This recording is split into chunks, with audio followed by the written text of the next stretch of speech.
This is Optimal Relationships Daily, episode 736, My Way Back into Life, A Personal Story, Part 1, by Eddie Corbano of lovesagame.com. Hello, everybody, and welcome back to ORD, where I help you optimize all of your relationships, one relationship-savvy blog post at a time. I am Greg Audino, and today we have Part 1 of a post by Eddie Corbano of lovesagame.com.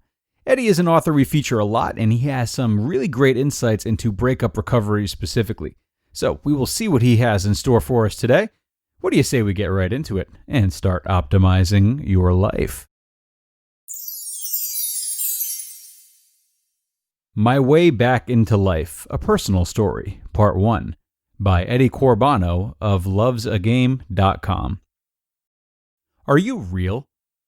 That was a very surprising question that I received via email. That got me thinking.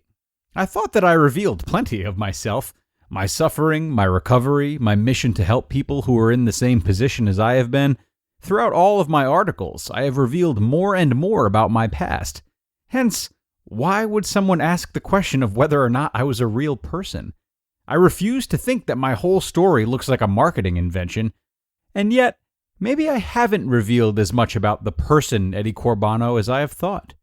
That's when I decided to write some more about my personal story and my life. First, I started to write a 5 things you don't know about me kind of article. But then again, what would you gain from it? Isn't it more useful to write more details about my experience and how I used it to become a better person?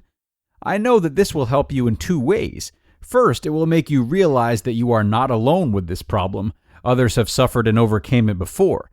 Secondly, it can give you a new angle and incitement on what direction you can take.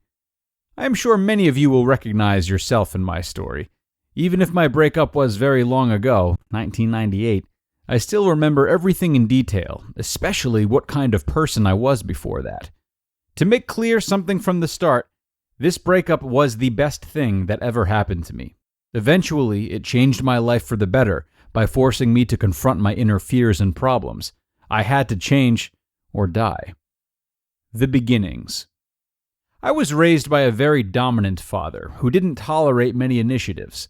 You have to do what you are told, not to think for yourself. Being a very sensitive person, I did what I was told and never rebelled. As much as I wished I had rebelled against the authority, for a long time I was sure that this would have saved me. Today, I accept the fact that I haven't and that I couldn't. If you are not encouraged to be independent and to march to a different drummer as a child, and if you are additionally a very sensible person by nature, this could lead to 2 problems.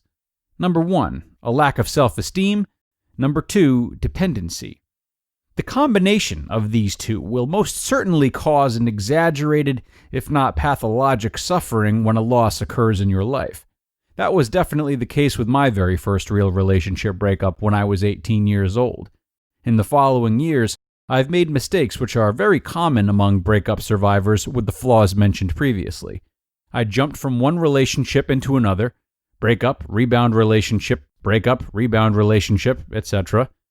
The dilemma here is not far to seek. By not facing your problems but avoiding and stalling them, they will come back to you eventually with even more force. I was afraid of being alone, and by avoiding and not working on this issue, I further developed something else very dangerous: the fear of loss. Fear of loss makes you vulnerable to many bad things, like infidelity and clinging. Furthermore, you don't see things as they really are. You live in a bitter cloud of hope and assumptions. You especially tend to overlook things you don't like about your partner, or tolerate circumstances even if your needs are not being met. All of this out of fear of losing them. This fear does not permit you to be who you really are, but degrades you to acting like a fearful and over-controlling person. The truth is, fear of loss often drives the partner away. The fatal thinking behind this is the firm inner belief that you don't deserve this partner, that you are not worthy of their attention. This gives all your power away, and you are entirely dependent on your partner. They sense that, and it is most often too much for them. The premise of a stable relationship is that both parties are stable people for themselves. The personal nightmare. It happened in 1998. When my ex broke up with me, we were about to get married. It was like the whole world as I knew it collapsed. I couldn't function properly for weeks. It was as though someone had stolen something crucial for survival from me, something I needed to exist. I couldn't stand the pain or the thought that she wasn't by my side anymore. I made her the center of my life, and now that she was gone, what was there left? I had no perspective, no joy in life. All the things I once liked to do stopped being attractive. I had no interest in the other sex whatsoever. In fact, I had no interest in doing anything besides lying around or sleeping.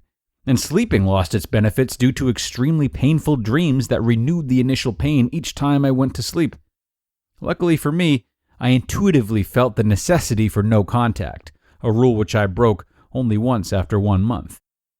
Breaking this no-contact rule was terrible and extremely painful. To talk to that stranger who was my great love once upon a time. The pain was much worse after this, and I needed several weeks to reach the level I was at before the no-contact break. This existence, if you could call it such, lasted for 6 months. To be continued. You just listened to part 1 of the post titled My Way Back into Life, a Personal Story, by Eddie Corbano of lovesagame.com. Now, friends, establishing good communication with your friends, your family, and partner is an essential part of any relationship. Likewise, establishing a healthy communication with yourself is essential for your mental health. And when you feel like you've hit a roadblock, know that BetterHelp is here for you. BetterHelp will get your needs assessed and help match you with your personal licensed professional therapist. They provide a safe and private environment for you to communicate with your therapist within 24 hours. Plus, they give you the flexibility of scheduling weekly video or phone sessions. Their financial aid makes it more affordable than traditional offline counseling, and you can schedule an appointment online at your own convenience. In fact, so many people have been using BetterHelp that they are recruiting additional counselors in all 50 states. BetterHelp is not self-help. It is a professional counseling service where everything you share is confidential. I want you to start living a happier life today. As a listener, you'll get 10% off your first month by visiting betterhelp.com/ORD. Join over 1 million people taking charge of their mental health. Again, that's BetterHelp, HELP.com/ORD.